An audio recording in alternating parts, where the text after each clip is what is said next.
Hello everyone, তোমরা সকলে কেমন আছো? আশা করি ভালো আছো, সুস্থ আছো। চলে আসলাম আমার চ্যানেল polika.ঘন্টুতে তোমাদের সবাইকে ওয়েলকাম জানিয়ে নতুন একটা ভিডিও নিয়ে। সবার প্রথমে সবার কাছে ক্ষমা চেয়ে নিচ্ছি, আমার গলার ভয়েস আওয়াজটা একটু খারাপ হতে পারে, তাই জন্য তোমরা কোনো কিছু মাইন্ড না করে ভিডিওটা শেষ পর্যন্ত দেখতে থাকো। আশা করি তোমাদের সকলের ভালো লাগবে। তো সকলকে গুড মর্নিং জানিয়ে ভিডিওটা শুরু করে দিলাম। আর এখন বাজে সকাল 10টা। সকলকে গুড মর্নিং, আবারও গুড মর্নিং উইশ করলাম।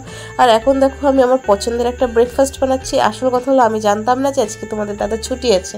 সকালে ছুটি থাকা মানে জলখাবারের প্রবলেমটা চলবে।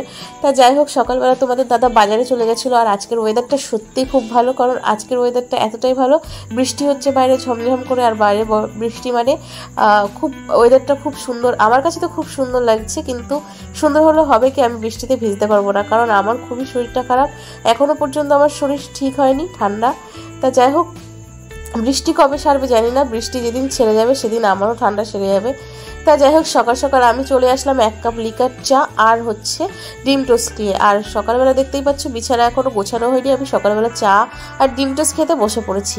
আগে ভাবলাম যে এগুলো খাওয়া দাওয়া কমপ্লিট করে নিই, তারপরে আমি যাব বিছানা গোছাতে। তা দেখো আমি আমার ছেলে বসে পড়েছি এখানে ডিম টোস্ট খেতে। তার ছেলে দেখো যেগুলো মানে ডিমগুলো খেয়ে নিচ্ছে আর লাস্টে পাউরুটিগুলো রেখে দিচ্ছে।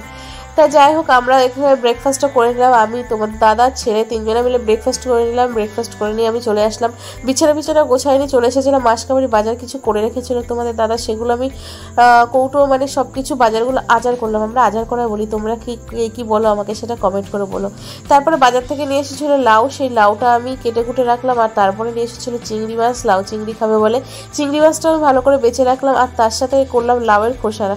আমরা তো লাউয়ের খোসাটাও ফেলি না, লাউয়ের খোসাটাও ভাজা করি পেঁয়াজ আলু জিরে দিয়ে, সত্যি খুব ভালো লাগে, আলু ফালু দিলে পারে। তা আমি সেটা কেটে কুটে পরিষ্কার করে নিলাম। আর কি সব সবজি আমি কেটে কুটে গুছিয়ে রেখে দিয়েছি। তারপরে আমি দুদিন যেহেতু ছিলাম না, ব্যাগের মধ্যে জামা কাপড় নিয়ে গেছিলাম, সেগুলো ভাজভুজ করে এখানে রাখা হলো। আর প্লাস হচ্ছে আমার অনেক বাসন কুসন হয়ে গেছিলো, সকালের ব্রেকফাস্টের বাসন।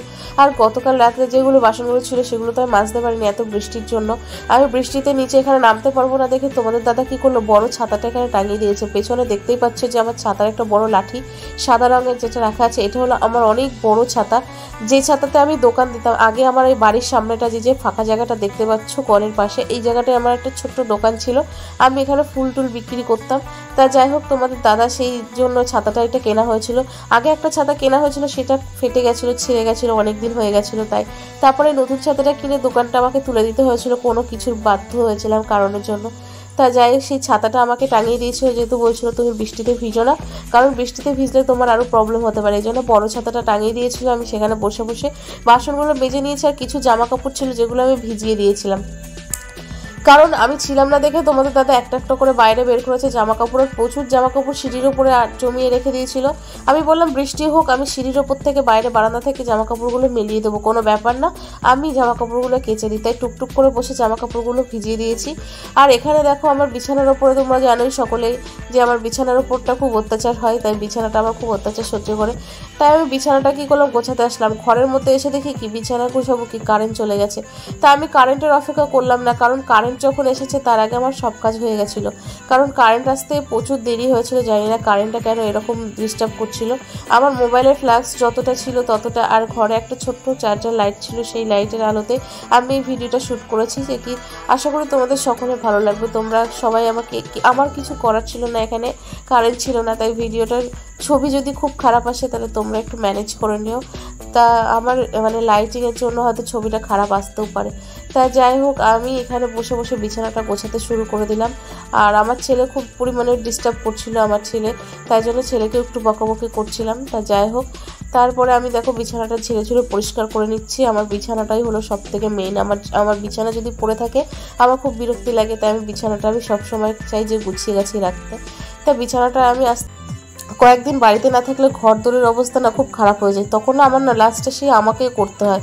আমি কোথাও গেলেও না খুব বেশি শান্তি পাই না, আমার বাড়ির কথা মনে পড়ে যায়, বাড়ির কত কাজ জমে যায়, কত কি, হয়তো আমি এটাই ভাবি যে তোমাদের দাদা বাড়িতে আছে, এটা করছে সেটা করছে, এই জামা কাপড় বের করছে ওই জামা কাপড় বের করছে, এটা ভেবেই হয়তো আমার বাড়িতে বেশি বাড়ির দিকে ধ্যানটা থাকে। তাই যেখানেই যাই না কেন আমার শুধু এইটাই মনে হয়। দেখো তোমাদের সাথে কথা বলতে বলতে আমার বিছানাটা গোছানো হয়ে গেল প্রায়। আর বৃষ্টিতে পেছন দিকটা আমার ভিজে গেছে। তাই দেখো লোডশেডিং হলে যা হয়, লোডশেডিং হয়েছে আমার যতটা মোবাইলের ব্যাক ক্যামেরা যতটা আর কি এসেছে, মানে ফ্ল্যাশ লাইটে যতটা এসেছে ততটাই করেছি। এর মধ্যে যদি কোনো কিছু ভুল ত্রুটি হয় বা ক্যামেরার যদি কোনো প্রবলেম হয় প্লিজ ক্ষমা করে দিও। দেখো অন্ধকারে বিছানাটা গুছিয়ে নিয়েছি আর বাইরে তারপরে চলে এসেছি। যেসব জামা কাপড়গুলো ভিজিয়ে রেখেছিলাম সেগুলো কাচাকুচি করতে বসে পড়েছি। তো এই জামা কাপড় যদি আমি কাচাকুচি না করি এরপরে আমাকে আরও বেশি জামা কাপড়ের জন্য করতে হবে, কারণ হচ্ছে এই জামা কাপড়গুলো জমে যাচ্ছে। ধরো অনেক জামা কাপড় হয়ে গেছে, এরপরে আরও জামা কাপড় হবে, প্রায় 2 গামলা কাচতে হবে। তখন একভাবে বসে থেকে না কাচতে পারি না। আর যেহেতু আমি মাজার একটু প্রবলেমই হয়, মাঝের ব্যথার একটু প্রবলেম হয়, ওই জন্য অনেকক্ষণ বসে থাকতেও পারি না, যার জন্য আমার জামা কাপড়গুলো যখন অল্প হয় তখন এমনি। যাই হোক, বৃষ্টি হচ্ছে হোক গে, আমি ছাদে সিঁড়ির ঘর থেকে বারান্দা, বড় আমার বারান্দা আছে, বারান্দায় আমি বেলে দেবো, কিন্তু আমি জামা কাপড়গুলো কাচাকুচি করে নিই। হয়তো তোমরা সকলেই বলবে যে পাগল আছে বউটা। তো যাই হোক, পাগল ছাগল আমি এত কিছু করে না করে আমি জামা কাপড়গুলো কাচতে শুরু করে দিয়েছি।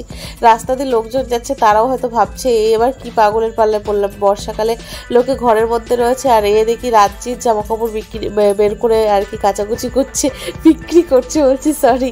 তো যাই হোক, আমি বড় ছাতাটা টাঙিয়ে বসে পড়েছি একদম পুরো জামা কাপড়গুলো একদম পুরো নিয়ে। আর অনেক জামা কাপড় কাচাকুচি হয়েছে। দেখো আমি সামনে পুরো যেগুলো কাচাকুচি, মাথায় আমার জল পড়ছে না, কিন্তু পুরো সাইডে হালকা হালকা জল পড়ছে। সাইডে বলতে কি, মানে একদম মানে সামনের দিকটা হাতের এইগুলোই জল পড়ছে। তাছাড়া ছাতাটা প্রচুর বড়, অনেকটা বড় ছাতা, তোমরা সকলেই দেখতে পাচ্ছ, অনেকটা বড় ছাতা। এরপরে আমার গাছে একটুখানি ঘাস হয়েছে, সেই ঘাসগুলো আমি একটু টেনে টেনে ছিঁড়ে দেবো, কারণ গাছগুলো আমি বাড়িতে ছিলাম না, জল তো পেয়েছে তারা, বৃষ্টি হয়েছে এদিকে, তা জলও একটু একটু পেয়েছে। তা ওই ঘাসের মানে গাছগুলো আমি হালকা হালকা করে ছিঁড়ে দেবো। রাস্তাতে লোকজন যাচ্ছে সেটাও তাকিয়ে তাকিয়ে দেখছি যে দেখো বউটা কি পাগল রে বাবা, এত বৃষ্টির মধ্যে জামা কাপড়গুলো নিয়ে বসেছে। তা যাই হোক, আজকের ভিডিওটা হয়তো খুব বেশি বড় করব না, অল্প একটু ভিডিও। তোমাদের সকলের কেমন লাগলো অবশ্যই আমাকে কমেন্ট করে জানিও।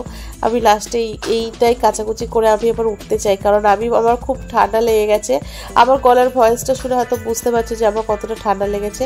আর কাপড়টা কি বলতো, আমার ধোয়াই ছিল, ধোয়া কাপড় আমি একবার যেহেতু পরেছি, আর কেমন তাকিয়ে রয়েছি দেখো, পুরো বেছে নিয়ে আমি ভালো করে ধুয়ে নেবো। এবার ধুতেও আমার কতক্ষণ টাইম লাগে দেখো। আর এখানে বসে বসে গুনগুন করে গান করছিলাম, করতে থাকি। তোমরা আমার ভিডিওটা দেখতে থাকো, কেমন লাগলো অবশ্যই কমেন্টস করে শেষ করে নি। সকলে